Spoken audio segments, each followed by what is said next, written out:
Hello, I'm Richard Chambers, President and CEO of the Institute of Internal Auditors. Courage means many things to people. For Cynthia Cooper, the Chief Audit Executive at WorldCom, it meant standing up to enormous pressure to unearth billions of dollars of fraud.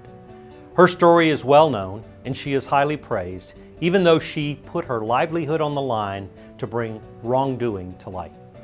In my book, Trusted Advisors, Key Attributes of Outstanding Internal Auditors, I discuss courage in the context of ethical resilience. It is a message I've included in speeches around the world that internal auditors must be ethical and courageous.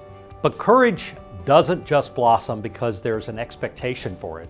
Internal auditors must dig deep and examine under what circumstances their own internal fortitude may be tested.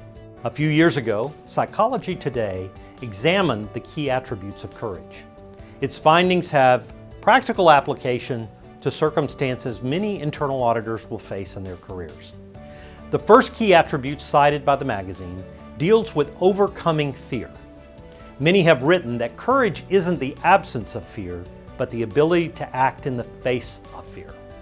A second attribute involves passion.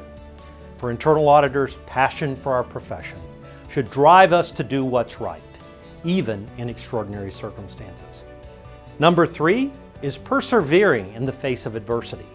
Cooper and her staff worked many long hours, often in secrecy, to expose financial reporting fraud at WorldCom. Facing adversity day after day when you're tired and scared builds the internal fortitude that defines courage. Fourth is standing up for what's right. We must avoid the temptation to rationalize how we might respond in the face of adversity.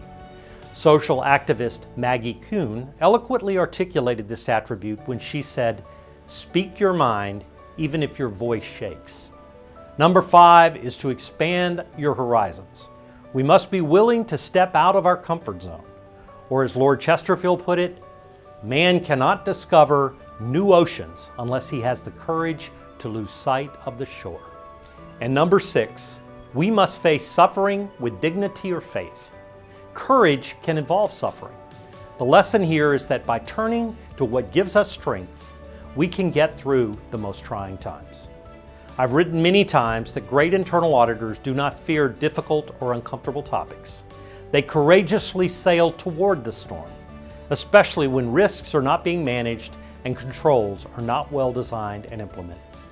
To be clear, I do not take lightly that acting in the face of adversity may pose great professional and personal vulnerabilities. But internal audit's ability to provide assurance, help organizations overcome risk, and become trusted advisors depends on our willingness to speak out. Courage is not easily achieved. It can involve danger and be messy, but courage is not courage when there's nothing on the line. I'm Richard Chambers, President and CEO of the Institute of Internal Auditors.